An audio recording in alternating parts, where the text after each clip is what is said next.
Konsep umum ZPD. Zona perkembangan proksimal ZPD mengacu pada interaksi antara individu yang lebih berkompeten dengan individu yang kurang berkompeten, yang memungkinkan individu tersebut untuk menjadi lebih mahir secara mandiri dalam tugas yang sebelumnya dikerjakan bersama. Aspek utama ZPD. Di antaranya, seseorang dapat menyelesaikan tugas tertentu secara mandiri, namun dengan kolaborasi, ia dapat menyelesaikan tugas yang lebih kompleks. Selanjutnya, pentingnya peran orang dewasa atau guru yang lebih berkompeten dalam berinteraksi dengan anak, yang berfokus pada potensi dan kesiapan anak untuk belajar. Intervensi penerapan scaffolding pada ZPD. Penerapan scaffolding dalam ZPD bertujuan membantu siswa mencapai potensi maksimal melalui 3 tingkatan, yaitu menciptakan lingkungan belajar yang mendukung, memberikan bimbingan langsung, dan mendorong pemikiran konseptual. Guru memberikan bantuan secara bertahap dan menguranginya, seiring dengan peningkatan kemampuan siswa untuk belajar secara mandiri.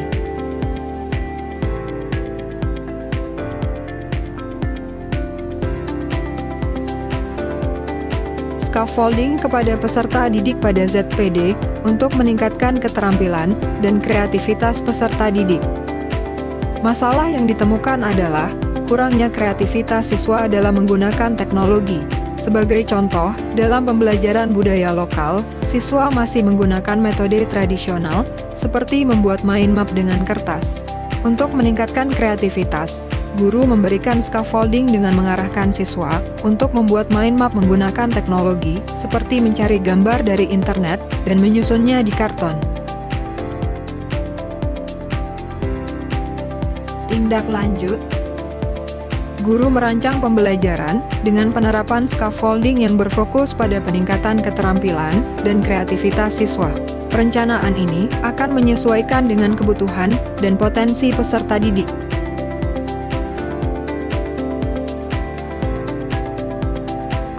Praktik baik. ZPD memungkinkan siswa menyelesaikan tugas dengan bantuan atau secara mandiri.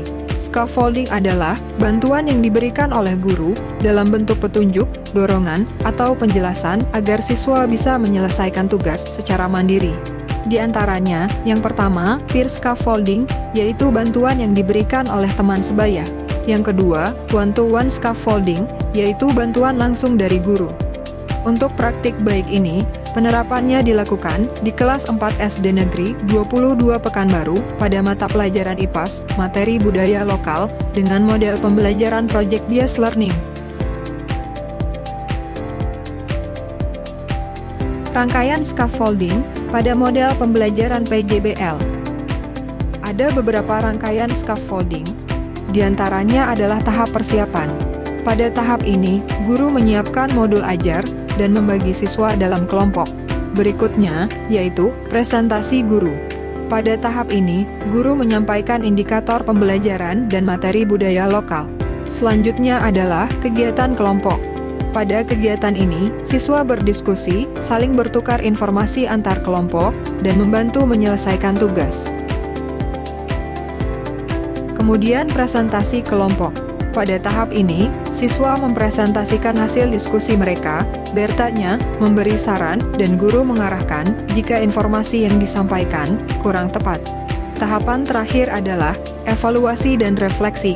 Pada tahap ini, guru bersama siswa menyimpulkan materi yang telah dipelajari.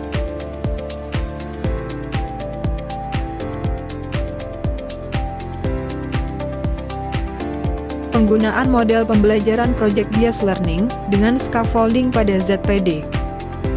Pada tahap ini, siswa saling berbagi informasi dan membantu satu sama lain dalam mengerjakan tugas menggunakan aplikasi Canva. Selanjutnya, jika scaffolding yang diberikan oleh teman sebaya tidak efektif, guru akan memberikan scaffolding secara individu kepada siswa yang masih membutuhkan bantuan. Selain itu, guru membimbing siswa tentang cara menggunakan Canva, mulai dari memilih desain, cara memasukkan informasi yang akan disampaikan, hingga menambahkan elemen-elemen pendukung seperti gambar dan teks. Pada akhirnya, siswa yang menerima scaffolding dengan baik dapat mengaplikasikan Canva dengan sukses dan menghasilkan proyek seperti mind map yang sesuai dengan topik yang dipelajari.